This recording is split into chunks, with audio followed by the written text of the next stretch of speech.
Tout est ma faute. Je peux pas sauver tout le monde.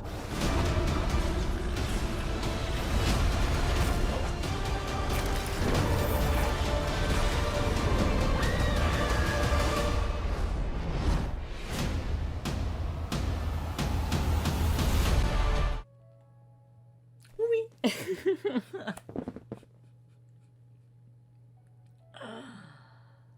Ah là là. Que c'était bon lire ça. Ah. Bienvenue à toutes et à tous dans ce vlog où il sera question de Spider-Man No Way Home.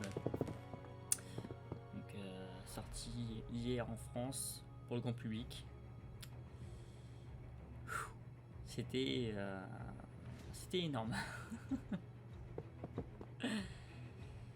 Alors, concernant la partie sans rien divulguer, et ben autant j'y connais pas grand chose au cinéma, même si je suis des gens qui se connaissent et voilà. Mais globalement sur internet tous les retours sont majoritairement bons. Bon, même moi j'ai des trucs à redire, hein, c'est pas le souci.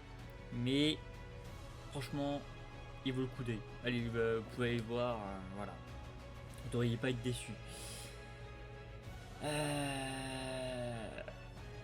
Honnêtement, je sais pas quoi dire en fait, hormis pour le scénario, que c'est pas aussi simple que ce qui a été révélé par les trailers et tout ça. En gros, suite à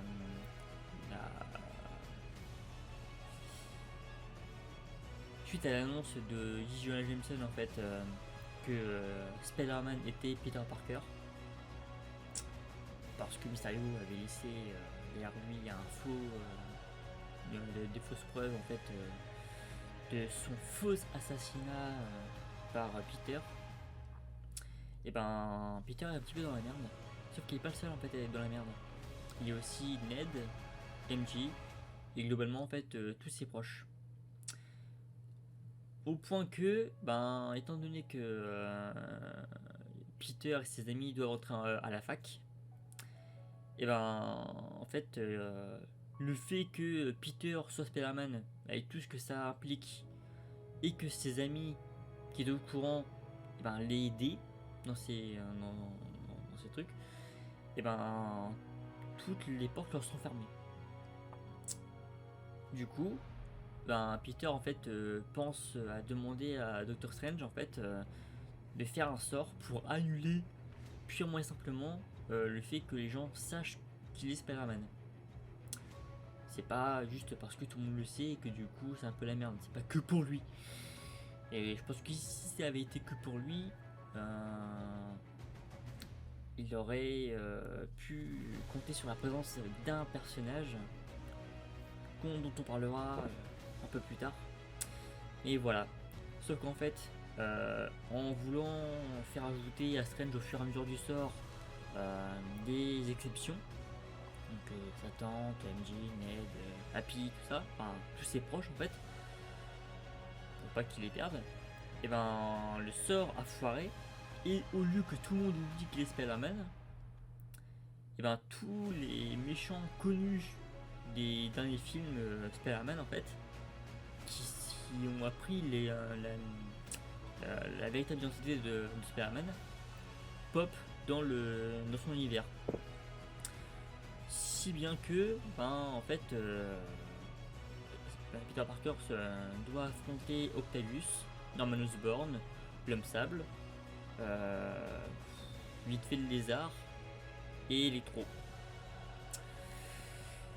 Et voilà, je peux pas en dire davantage en fait dans la partie non spoiler, parce que sinon ça va vous divulguer des trucs du film, donc je pense que je l'ai déjà pas mal fait. Du coup, on va passer à la partie où ça va divulguer à fond. Alors, déjà, avant que tout ne parte en vrille, côté VF, ça a été respecté à 95%. C'est un pourcentage très très... voilà. Pourquoi ?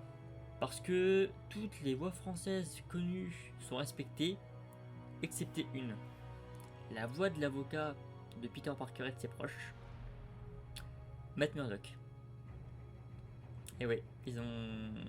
Bah, c'est Matt Murdock déjà qui est l'avocat.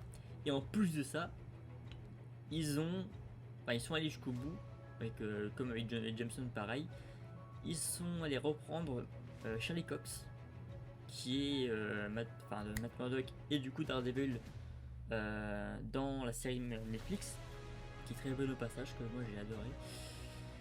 Et bon bah il est fidèle à lui-même, hein, clairement. Sauf que déjà, bon, il apparaît pas très longtemps, mais en même temps, c'est pas un film Daredevil, donc voilà.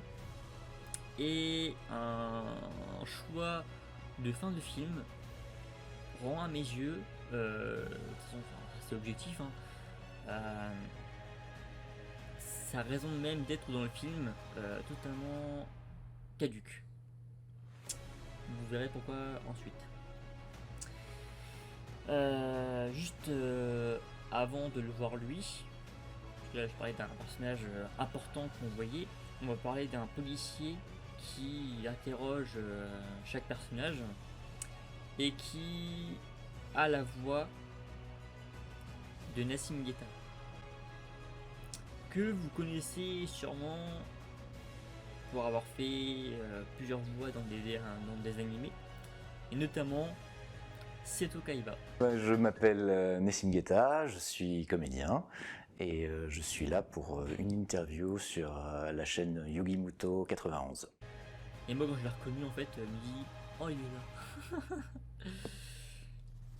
Et d'ailleurs je l'ai pas précisé mais la voix de Charlie Cox en français étant Bernard Gabé. La voix de Tony Stark. Et s'il a été changé, c'est uniquement parce que Bernard Gabé fait aussi Tony Stark dans les films. Sauf que Tony Stark en fait depuis Endgame il est mort. Donc que Bernard Gabé soit la voix, incarne la Charlie Cox en fait en VF. Matt Murdock, je vois pas où c'est le problème en fait. En plus, sa voix est excellente, donc voilà. Mais bref, du coup, côté VF, on en est là, c'est sympa. Donc, ce sont des choix qui se justifient ou qui peuvent se comprendre, voilà, c'est. Alors, ensuite, concernant les méchants, leur apparition, tout ça. Déjà, Octavius apparaît et reconnaît Spider-Man. Pas Peter Parker mais Spider-Man, qu'il appelle Peter parce que pour lui c'est Peter, et alors qu'il est censé en fait être pas forcément pote avec Peter Parker en fait à la fin de son film à lui dans Spider-Man 2, mais au moins de plus lui en vouloir, et là en fait il lui demande où est passée la machine qui lui servait à faire son soleil du deuxième film en fait, et du coup il l'attaque. Donc à bout d'un moment, il finit par récupérer en fait un morceau de la nanotechnologie du costume de Peter, du coup qui s'ajoute à sa tentacule. Sauf qu'en fait, ça ne sert absolument à rien, parce qu'en fait, Peter réussit à prendre contrôle en fait de cette tentacule et à faire de Octavius en fait son prisonnier. Et avant qu'il en fasse son prisonnier, et en fait, Norman Osborn en bouffon vert apparaît. Il balance une bombe sur le pont, parce qu'en fait Peter Parker c'est assez découvert, mais en fait Peter Parker après être passé par Doctor Strange en fait, qui lui a dit qu'en fait ça avait foiré, donc pour lui c'était mort, il fallait prendre une autre solution pour réparer le mal qui avait été fait. Peter part donc à la recherche de la dame en fait qui gère les dossiers du MIT, parce que Flash en fait à qui il a téléphoné lui a passé le tuyau, et en fait il finit par la retrouver forcément, il lui sauve la vie, si bien qu'elle accepte en fait de parler de son cas et du cas de MJ et Ned à ses collègues. Bon, à partir de ce moment là on se dit du coup leur sort est réglé quoi, c'est bon. Sauf que ça serait trop facile. Une fois que Octavius a été capturé, Doctor Strange en fait explique à Peter ce qui s'est passé. Donc que tous les méchants sont apparus dans leur univers, donc il faut les renvoyer. Sauf que la plupart d'entre eux sont morts en fait dans leur univers, donc voilà, c'est chiant. Et le lézard en fait a été capturé par Doctor Strange. Du coup, Peter part à la recherche en fait des autres ennemis. Il tombe du coup sur Electro qui a eu un petit relooking mais c'est pas plus mal. Voilà. Mais c'est le même Electro que dans The Amazing Spider-Man 2. C'est le même personnage. Voilà. Et il tombe aussi sur l'homme sable qui est gentil au départ. Et quand Peter réussit à capturer Electro, l'homme sable trouve ça bizarre et Peter en fait lui fait pareil, ce qui fait que ils finissent tous en fait, tous les quatre capturés. Donc là un petit briefing en fait de ce qui s'est passé et tout, de leur background à chacun. Et Peter est informé que Norman Osborn est arrivé dans un centre en fait où se trouve May. Du coup Peter le retrouve, il constate qu'il est tout aussi paumé que les autres et ils sont tous ramenés en fait dans l'antre en fait de Doctor Strange qui en fait est chaud pour l'envoyer directement. Et le film aurait pu se terminer là-dessus et quelque part ce serait mieux terminé pour tout le monde si Peter n'avait pas eu envie en fait de sauver chaque cause, de soigner en fait chaque méchant. Parce qu'en fait, si Octavius est de nouveau méchant, c'est parce qu'en fait ces tentacules ont repris le contrôle. Et en fait, l'idée de Peter, ça va être d'utiliser des machines en fait de Stark Industries pour créer en fait des zombies. C'est un petit peu la facilité la plus grosse facilité du film en fait. Il y a un problème, on sait pas comment le régler, forcément il y a une machine qu'on connaissait pas avant qui est là. Et voilà. Bon. Bref. Et du coup, il finit par réussir à créer une puce en fait de remplacement pour la nuque en fait d'Octopus, qui du coup finit par apporter ses esprits, qui du coup lui rend la nanotechnologie en fait qu'il avait à un moment donné. Et il y a quand même un problème, c'est que il finit par réussir à donner un catalyseur, je sais pas comment on peut appeler ça, à Electro pour lui extirper toute l'électricité en fait qu'il a en lui, pour lui retirer ses pouvoirs en fait simplement, pour le soigner. Mais c'était sans compter sur un personnage qui a foutu le bol, le bouffon vert. Parce que forcément en fait il était tapé dans l'ombre et il finit par s'attaquer à Spider-Man qui en fait Peter sentait qu'il y avait un truc. De toute façon on voit il y a toute une scène en fait, c'est assez je crois qu'il est angoissant mais bon quand même il y a une tension quoi.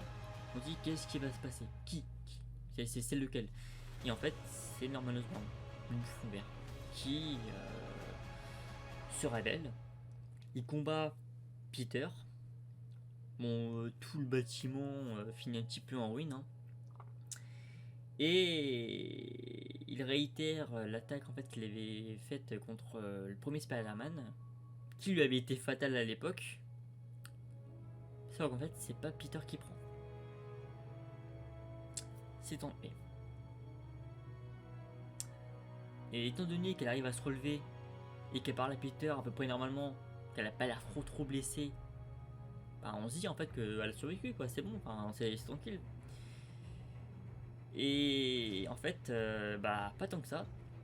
Mais la fameuse phrase est enfin prononcée. Et pas par Peter cette fois-ci. Un grand pouvoir implique de grandes responsabilités. C'est Aunt May qui lui dit. Donc là, pour tous les puristes du comics qui n'ont pas entendu de la bouche donc le Ben, parce qu'on n'a pas vu dans cet univers-là, et les commences sont comblés. Bon, c'est pas Oncle Ben qui le dit, mais la phrase reste dite, donc c'est bon, ça passe. Et Aunt May meurt. Et Happy en fait qui est dans son véhicule en fait en dehors du bâtiment, voit en fait Peter avec Tante May qui est dans ses bras là et puis il peut rien faire quoi. Donc Peter finit par pas, je vais pas me dire s'exiler mais s'écarter un petit peu et MJ et Ned en fait le recherchent. Et il se trouve en fait que Ned a un outil qui lui permet en fait de faire des cercles un peu comme notre Doctor Strange. D'ailleurs, enfin moi je connais pas assez, mais enfin ça m'étonne que du coup Ned puisse faire ça alors que ça a fait un petit moment à Doctor Strange à l'époque pour le faire dans son propre film. Mais bon bref. Et il finit par réussir à ouvrir des portails en souhaitant trouver Peter Parker. Et là, c'est la première fois du film que j'ai applaudi, que tout le monde a applaudi. J'ai même crié pour le coup, parce que on voit Spider-Man, sauf que c'est pas celui de Tom Holland. C'est un Spider-Man avec des yeux un peu plus gros, les yeux blancs je veux dire. Et quand il apparaît, moi forcément je le reconnais. En plus j'avais un voisin de siège en fait avec qui j'avais commencé un petit peu à parler avant le film. Et à chaque fois qu'il y avait un gros truc en fait on se regardait. Assez complice pour le coup, même si on se connaissait pas du tout. Et je fais c'est Andrew. Et c'était Andrew. Et j'étais content quoi. Donc quand tout le monde l'a vu, bah forcément on a applaudi. Pour ça j'ai eu mal aux mains en fait après le film, et même durant le film, mais après le film surtout j'ai eu mal aux mains après d'avoir applaudi. Donc il se présente et tout, il prouve qu'il est Spider-Man en se collant au mur, tout ça. Ensuite Ned rouvre un deuxième portail. Et là, l'apothéose. C'est la deuxième fois que ça l'applaudit. Hein. Parce que, encore une fois, c'est pas le Spider-Man de Tom Holland qui est apparu. C'est pas le Peter Parker de Tom Holland qui est apparu.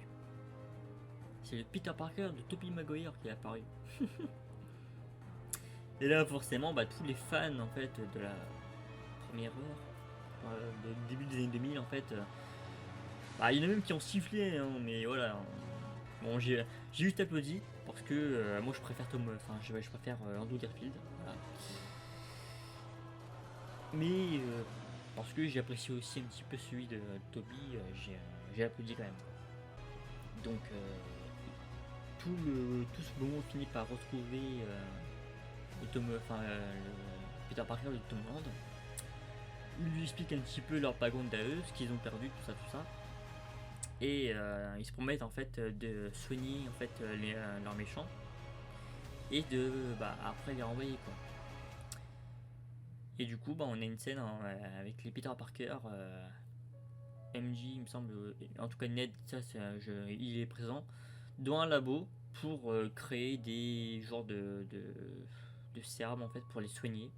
Encore une fois, autant pour Dr. Connors, donc le lézard, si vous voulez, autant pour les autres, c'est un petit peu inédit quoi, inattendu surtout, et surtout encore une fois on s'explique pas vraiment comment ils font, mais bon, ils ont l'étiquette scientifique, donc quelque part ça passe. Hein. Et ensuite, combat final, et c'est sympa quoi, franchement, c'est appréciable quoi. Après moi ce qui m'embête un petit peu par rapport au fait que les méchants reviennent, c'est que le moment précis de leur mort en fait, pour certains, c'est pas méga clair quoi. Après encore une fois pour Octopus ça peut s'expliquer parce que ses bras prennent le contrôle, donc, voilà. Mais c'est vrai que faut y repenser quoi, donc ça aurait pu être mieux fait. Puis après la bataille finale forcément c'est de toute beauté quoi, clairement. Et dans l'abondance d'ailleurs, beaucoup l'avaient vu venir. Et en fait celui qui fout vraiment la merde, c'est le bouffon vert quoi, du début à la fin. Et en fait si MJ tombe à un moment donné en fait de l'estrade, c'est parce que elle et Ned en fait avaient ouvert un portail qui n'ont pas réussi à fermer parce que Ned arrive à ouvrir mais pas à fermer les portails. Le lézard s'est ramené en fait dans leur coin, donc leur Peter Parker s'est ramené pour les aider. Du coup tout ce beau monde s'est retrouvé sur le champ de bataille et le bouffon vert a tenté de faire exploser en fait le cube en fait de Doctor Strange en fait pour faire tout sauter quoi globalement. Et l'explosion a provoqué des secousses qui ont fait tomber MJ. Donc là, forcément, son Peter Parker fonce dessus pour la rattraper. Sauf que le bouffon vert, en fait, l'intercepte et l'empêche en fait de la sauver. Et en voyant ça, le Peter Parker d'Andrew Garfield saute sur MJ et réussit à la sauver. Et forcément c'est un clin d'œil en fait par rapport au fait qu'il n'ait pas réussi à faire de même avec Gwen Stacy à l'époque. Et d'ailleurs quand il parle en fait avec Peter Parker, les trois, les deux Peter Parker, on sent que dès qu'il parle en fait du passé, relations, tout ça, on sent que ça pèse autant au personnage qu'à l'acteur. En tout cas dans son jeu ça se sent que il est triste quoi. Et puis du coup étant donné que le bouffon vert a failli éliminer MJ que à cause de lui, malgré qu'il pourrait dire May est morte, et s'engage un combat en un contre un entre Peter et le bouffon vert, qui est en fait Peter Parker le martel de couche. J'ai jamais vu ça. J'ai déjà vu plus violent, c'est pas le souci, mais pour le coup c'était sympa. Et clairement là je me dis Peter Parker avec le symbiote ce serait pareil. Et quand il s'apprête à mettre le coup de grâce à l'image de Venom qui met le coup de grâce en fait à Harry Osborn en voulant le porter à Peter Parker dans Spider-Man 3, et Peter Parker de Tobey Maguire l'arrête. Parce que il ne veut pas qu'il va mettre l'irréparable. Et alors qu'on pense que tout le monde est sauvé, le bouffon vert poignarde Toby. Donc là on se dit deuxième mort du film quoi quelque part. Mais bon, non, Toby est quand même un peu plus résistant que Tante May, il a quand même plus de capacité donc il survit. Et Andrew, oui je finis par les appeler par leur prénom, ça va plus vite. Envoie à Tom en fait l'antidote en fait pour totalement faire disparaître le bouffon vert de la personnalité de Norman et le soigne. Sauf que, parce qu'encore une fois ça aurait pu s'arrêter là, mais les apparitions qu'on voit en fait dans le ciel, dans la bonne annonce, sont d'autres méchants apparemment. Sauf qu'en fait on le saura jamais. En tout cas pas dans ce film là. Parce que et là c'est un truc que j'ai pas vraiment tout compris, mais bon c'est pas grave.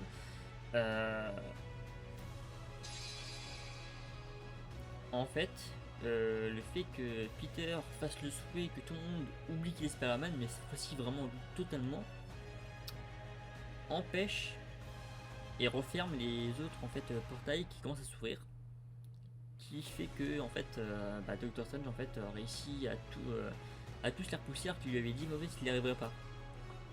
Donc encore une fois, comme pour les théories qui concernent Doctor Strange qui voulait se débarrasser de Tony Stark, soit il ne pouvait vraiment pas du haut de sa toute puissance, soit il a fait en sorte en fait que Peter demande à ce que tout le monde oublie son existence. Mais bon, ça on sait rien. Je balance la théorie comme ça. Toujours est-il que il dit à Ned et à MJ qu'ils vont l'oublier. Et une fois que le bouton du cube est pressé, et tous les méchants disparaissent, soignés. Donc là ils sont tous avec leur enveloppe corporelle d'origine. L'homme sale n'est plus en sable, le lézard n'est plus un lézard, voilà. Bon, Dr Octopus garde toujours ses bras, mais mon temps il les avait déjà. Et Norman du coup disparaît aussi. Donc là on a une dernière scène avec Toby, Andrew et Tom qui se serrent entre eux. J'aurais tellement aimé être à la place de Tom. Mais bon bref. Tout le monde disparaît. Et tout le monde oublie surtout que Peter est Spider-Man. Et étant donné que May est morte, parce que ça n'est pas annulé, et ben Peter Parker se retrouve seul, totalement orphelin, dans un studio pour ses études. Et visiblement bah du coup atterri au MIT, hein, même si bon tout le monde est censé avoir oublié son existence, donc c'est pas grave. Et d'ailleurs ça c'est quand même assez étrange parce que logiquement il a quand même fait sa scolarité avec ses camarades, donc ils sont quand même censés connaître logiquement. Enfin c'est bizarre. Et voilà, le film se termine enfin. Alors j'ai sûrement zappé plein d'éléments, hein, après c'est pas la peine de faire non plus un réaction de 2 heures comme le film fait, hein, un peu plus de 2 heures même. Mais voilà. Et d'ailleurs quand je sais pas si je l'ai dit, mais quand Andrew Garfield sauve la MJ, encore une fois tout le monde a applaudi. Et la dernière fois où tout le monde a applaudi, c'est pas pour une scène en fait du film, même s'il y a 2 scènes post-génériques. Donc la première c'est juste en fait Eddie Brock avec Venom dans un genre de bar sur la plage, qui discute avec le barman, qui lui explique un petit peu les événements qui sont passés en fait depuis 2012 hein, globalement. Donc il lui parle de Tony Stark, de Hulk et tout ça. Et en fait, ben l'effet d'oublier et surtout de renvoyer les méchants, en tout cas les êtres des autres univers, parce que c'est pas que des méchants, a aussi effet sur Venom. Du coup sur aussi Eddie Brock, qui disparaît. En fait, si on ne regarde pas les scènes post-génériques de Venom et qu'on ne regarde pas non plus celle de Spider-Man, bah en fait pour nous en fait Venom est tout le temps resté dans son univers. Voilà. Sauf que s'il a été déplacé dans l'univers de Tom Holland, c'est pour laisser une partie du symbiote de Venom sur la planète. Du coup, en fait, c'est pas tant Venom en fait qui a été déplacé, mais plutôt Eddie. Et puisque Venom fait partie de Eddie, et ben en fait, il a été partiellement déplacé, quoi. Ce qui fait que le prochain Spider-Man, il y a de fortes chances que ce soit Venom. Bon, pourquoi pas, hein. Ça serait une nouveauté, disons que c'est mieux fait. Ça peut toujours être mieux fait. Je dis pas que c'était pas bien fait dans Spider-Man 3, juste que ça pourrait être mieux fait. Donc voilà, surtout si le réalisateur, cette fois-ci, à l'instar de Sam Raimi, aime assez Venom pour pouvoir l'adapter correctement. Parce que Sam Raimi n'aime pas Venom, du coup il ne voulait pas l'ajouter à son film à l'époque. En fait il était un petit peu obligé, donc il l'a fait. Et là, avec un peu de chance, on aura un réalisateur, pas forcément Yes Man, mais en tout cas un mec qui aime assez Venom pour lui donner toute la splendeur qui lui correspond. Comme ça arrangera peut-être le coup des 2 précédents films Venom, qui sont assez peu aimés. Moi j'aime bien le premier, qui est meilleur que le deuxième à mes yeux, mais voilà. Et bref. Et la deuxième scène post-générique, en fait c'est pas tant une scène, c'est une bande-annonce. Mais vraiment. C'est en fait la bande-annonce en fait, de Doctor Strange 2 avec Wanda, parce qu'il va la voir. Et si encore ça s'arrêtait au fait que Doctor Strange en fait demande à Wanda de la suivre, comme il a fait avec Tony Stark dans Infinity War, ça pourrait être une scène post-générique. Sauf que tout ce qui s'ensuit, c'est une suite en fait de scènes comme une bande-annonce, tout simplement. Et en fait ça annonce la suite en fait de Doctor Strange. Et pour les personnes qui ont vu What If, je vais considérer que les gens qui ont vu What If, que les gens ont vu What If, ou que s'ils ne veulent pas le voir, logiquement là je meuble un petit peu, ne regardent plus la vidéo. et ben en fait on voit le Doctor Strange en fait de What If. Donc qui a un peu mal tourné, mais qui est tellement puissant que en fait il a mal tourné, mais il s'est un petit peu repenti, donc voilà. Enfin bref, franchement c'était très cool et je pense que j'irai le revoir. Et j'ai hâte qu'il sorte aussi, enfin, en DVD, tout ça, pour pouvoir le revoir depuis chez moi. Parce que c'était vraiment... Là, peu importe que vous préfériez Tom Holland, Andrew Garfield ou Tobey Maguire, vous avez les trois. Et pas 5 minutes, hein. Ça qui est merveilleux. Pas que pour un combat, pas que... voilà. D'ailleurs... il avait été dit que le film était assez sombre et tout ça, et qu'il y avait assez peu d'humour, mais je trouve pas en fait. Enfin, le film est sombre, oui. Il y a des morts importantes, oui. Mais il y a aussi de l'humour, quoi. À partir du moment, avant même que les Spider-Man arrivent, mais même quand ils arrivent, ils font des blagues, quoi. Donc, voilà. Après, concernant mon historique par rapport à Spider-Man, j'ai bien aimé à l'époque les Spider-Man de Tobey Maguire. J'ai adoré, et c'est encore le cas aujourd'hui, j'ai même aimé le premier Spider-Man, un peu moins le 2, mais il y a quand même certaines scènes que j'aime bien. Et celui de Tom Holland, ça passe quoi. J'aime bien, ça va crescendo quoi. Du coup, je vois pas grand chose de plus à dire sur ce film là. Si ce n'est aller le voir. Et étant donné que les 3 Spider-Man sont dans le film,